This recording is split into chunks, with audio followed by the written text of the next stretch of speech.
देखिए, मेरा कोई उद्देश्य सियासी बवाल मचाने का नहीं था। सिंपल सी बात है कि हमारी प्रदेश कार्यकारिणी की बैठक थी और प्रदेश कार्यकारिणी की बैठक में माननीय कंसोटिया सर, जो हमारे अजाक्स के 21 साल से अध्यक्ष थे,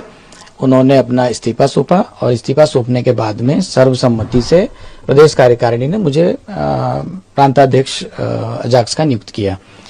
उसमें जो हमारा मेन मुद्दा ये था कि आर्थिक आधार पर आरक्षण होना चाहिए, सामाजिक आधार पर आरक्षण, ये एक मुद्दा अभी समाज में है। इस मुद्दे पर हम सब लोग अपने अपने विचार व्यक्त कर रहे थे और हमने यही कहा था कि जैसे कुछ लोगों का ये मानना था कि भाई आईएएस ऑफिसर अगर हो जाते हैं तो उस परिवार में किसी और व्यक्ति को आरक्षण की पात्रता नहीं होनी चाहिए। उस पर विचार व्यक्त करते हुए हमने कहा था कि यदि मान लो मेरा बेटा, चूंकि मैं आईएएस ऑफिसर हूं और मेरे बेटे के साथ में मतलब अगर मैं आर्थिक रूप से संपन्न हो गया हूं और सामाजिक पिछड़ापन मेरा अगर दूर हो गया है, तो इस नाते कायदे से देखा जाए तो हमारे समाज के साथ में, हमारे समुदाय के साथ में, हमारे बेटे बेटियों के साथ में रोटी बेटी का व्यवहार होना चाहिए।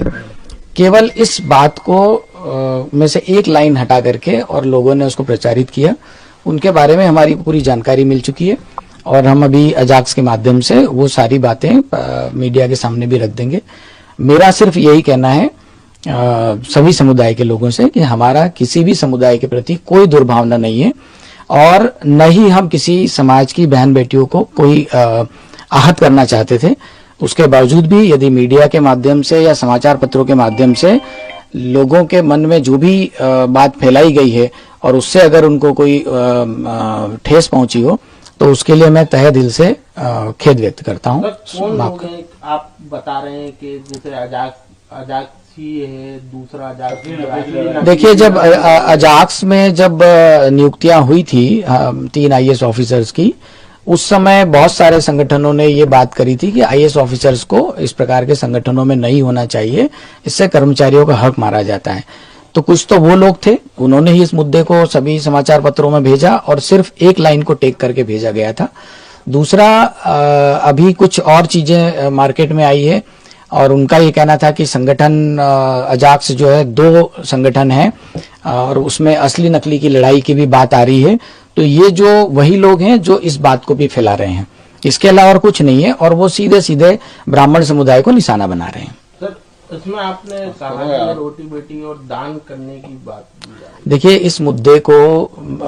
कन्यादान शब्द से जोड़ना चाहिए। कन्यादान शब्द का इस्तेमाल किया गया था, लेकिन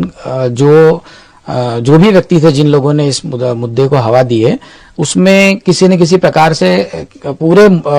भाषण को रखने के बजाय उन्होंने सिर्फ एक लाइन को टेक किया। सर, ब्राह्मण समाज अब आपके नाम से एफआईआर दर्ज कराने जा रहा है, कमिश्नर के पास जाएगा, तो आप क्या कहना चाहेंगे? मैं अपनी बात रख चुका हूं कि मेरी तरफ से किसी भी समाज विशेष के ऊपर कोई गलत अभद्र टिप्पणी नहीं की गई और न ही मेरा कोई ऐसा उद्देश्य था। और मैं बता चुका हूं कि अगर मान लो मेरे किसी भी बात से